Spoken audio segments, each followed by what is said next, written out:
Hello, welcome back to more GBO2. And you know what? I might have a problem, but hear me out.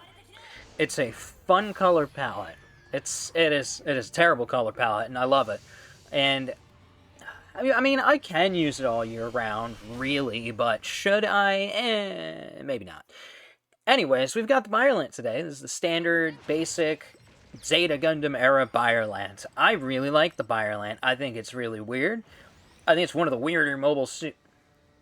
Weirder, probably not weirdest. Weirdest is probably going to have to go to one of the Zeta era suits, though, because Zeta era suits look really weird. I love Zeta era stuff.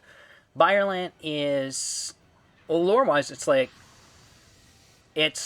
I believe, the Federation's first flying-type mobile suit. That was a development of programs that Xeon started. Regardless, in here, it can fly, clearly. As you can see here, it's got this hover mode, which is not unique to this. There's a couple things. I believe there are 3 different variations of the GUF flight type. We're not doing a great showing right off the gate, unfortunately. But, yeah. Because there's a GUF flight type, there's the GUF flight test type, and then there was, I don't remember the name of it, whatever the one that shows up in Thunderbolt is, that also all flies like this. There's a couple different things. It's a fun mechanic, though. I really like the flight type mobile suits like this. I actually love my flight test type. Flight test type is really fun. I'll have to try and get another round with it sometime soon. I'm pretty sure I've shown it off before, but even so, I'd like to show it off again. Now, this is not necessarily going to be the best match you ever see because, well, quite frankly, the Byaregg here is a little tricky to use.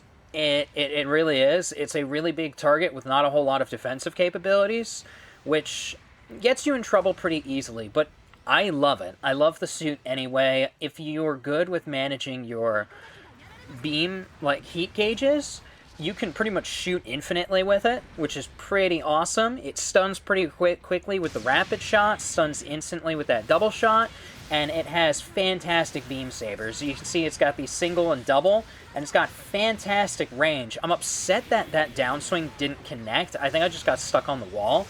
I really thought it would at the time.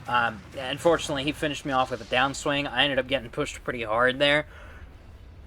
I wonder if I could have survived if I moved in and tried to do a bunch of stuff melee-wise, because those melee swings, as you probably saw, they are very wide.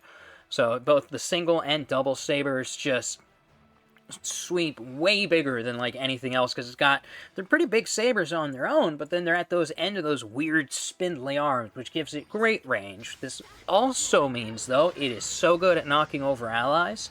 It is so good at messing up allies. I hate when my allies get close to me while I'm using this, because clearly I want to get really close. That single beam saber, by the way, is your best bet if you're trying to swing around allies, but even then, you need to learn your swings, because you can knock over entire enemy teams with this, or you can knock over entire ally team with this. It's tricky, and you really want to be careful with this.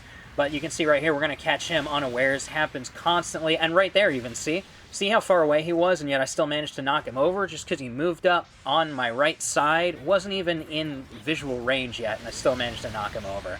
I really thought he would move in for melee, which is why I tackled, but holding him still did allow our allies to finish him off, which is good. I know the guy's up there because I see him on radar, which is why I'm shooting through the smoke trying to find him, but, you know, didn't manage to connect any hits. But thankfully, we can fly above the barriers right here to get some shots in. Not doing fantastic at that. Really wanted to move in close, but since ally was moving in for melee, I basically had 2 options. Move in for melee and get knocked over myself, or knock over my ally. We're just a little shallow, unfortunately, there. We're trying to get the stun. Oh, we did actually end up getting the stun. Bit wild on the shooting there, but it got the stun, so I'll take it. We were able to finish him off with the saber swing, thankfully. And now my boost is finally back, so now we can do some more flying maneuvers. This is the really fun thing about having those flying abilities, right?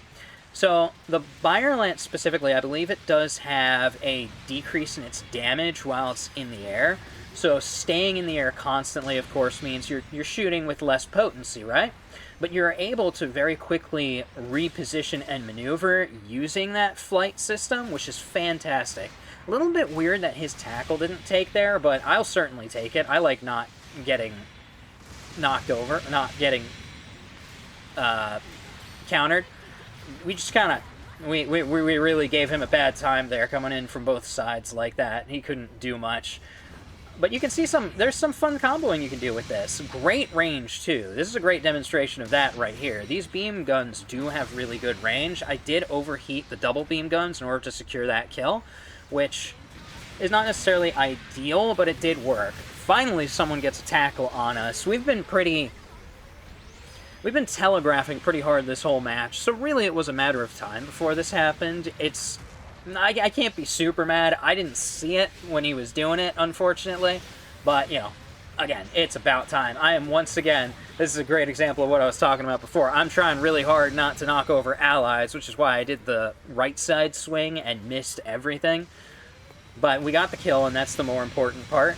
I'm going to provide some fire support here for allies. Didn't really want to boost in for, again, same reason. We've got all of our allies nearby. This is the situation where you're probably going to stun or knock over allies if you're trying to do all the melee stuff there. So yeah, it's definitely tricky to figure out where to stand with this thing, for really the fact that it's a big target and it's got those really, really wide swings. Those really, really wide swings really make it want to fight more isolated, but being a bigger target, and like, I don't think it has maneuver armor, for instance. I'll have to double check that though.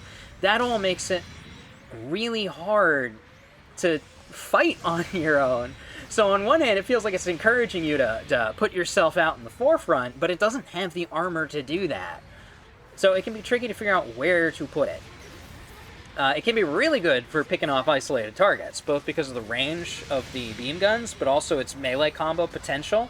If you've got somebody that's a little bit isolated, you can just fly, like, over whatever cover there are. If it's like I wouldn't necessarily go after a support, since this is a general type, but if you've got somebody in, like, a sniper position that's kind of like in the back, you can literally just fly up to their sniper position, stun with, let me think, what do I typically do? Yeah, from a distance, I'll start with the rapid fire beam guns, build up stun with that. That prevents them from continuing to, like, push against me while I'm trying to move in. And then once we're getting closer, that's when I stun with the instant stun, the double shot. Then I can move in and start doing melee combos. So that can be really effective, again, on an isolated target, to be able to just fly up, keep him pinned down long enough to get in, do melee combos, knock him over. It's really cool. Obviously, you don't get to see that in this match, because this map is not fantastic for that anyway. This map is... It's weird. It is open, but it's not open, right? It's like this open floor plan that lets you, like, move up on people really easily, very, like, sort of tight quarters. Ooh, bad swing on that. We did get the guy we were swinging for, thankfully, but we also knocked over an ally in the process, which is not ideal. Did manage to secure that kill? I'll take it. I'll take it, but that really... It really looked like my swing connected before the final hit, so that looked a little bit funky on my screen, but I got a kill, so that's good. As you can see here, we did get top score, but once we move over to the other page, we'll see that, like, a lot of that score was gained through more opportunistic kills. So we got a really good amount of kills up here. We got 6 kills, but the damage isn't super high, all things considered. So did we do decent? Yeah, we did decent, but we definitely could have done a lot better. I don't necessarily want to say with more aggressive play. Better aim, absolutely. Better aim would have definitely done it. Maybe a little bit more aggression in certain scenarios, but like I was saying throughout the whole video, it's always tricky finding that, like, middle point between, like, aggressive and not, because this thing, like, it can't just rush down an enemy team, but it kind of wants to at the same time. A little bit weird, but really fun when you get a feel for it. But that will do it for today. Thanks for tuning in, and we'll see you guys next time.